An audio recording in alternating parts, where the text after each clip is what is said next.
Tayo na sa Antipolo at doon makisaya tayo sa masaya at makulay na pagdiriwang ng Maytime Festival. Nakatutok doon live si Mav Gonzalez. Mav. Vicky, opisyal na ngang nagsimula ang Antipolo Maytime Festival. Puno-puno ng tao rito sa selebrasyon ng kultura at mga produkto ng Antipolo.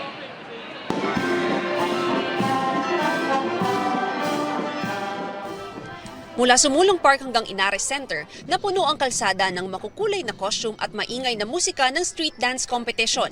Ito ang opisyal na simula ng Antipolo Maytime Festival 2024. Maytime Festival is the formal opening of the pilgrimage season. We are the first in Southeast Asia na international shrine, and we are the sixth in the world, sharing our culture, our traditions. No, we celebrate it amongst ourselves dito sa Antipolo by widespread street dancing competition na kung saan nagpaparada po lahat ng barangay, lahat ng mga schools.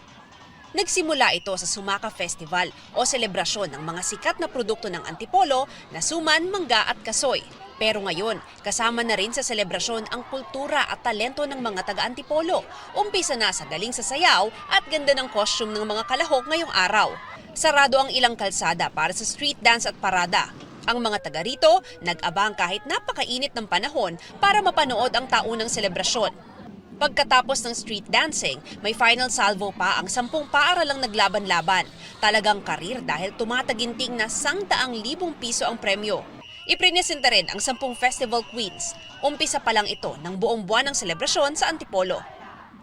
Magkakaroon po kami ng mutya ng Antipolo, bodybuilding competition.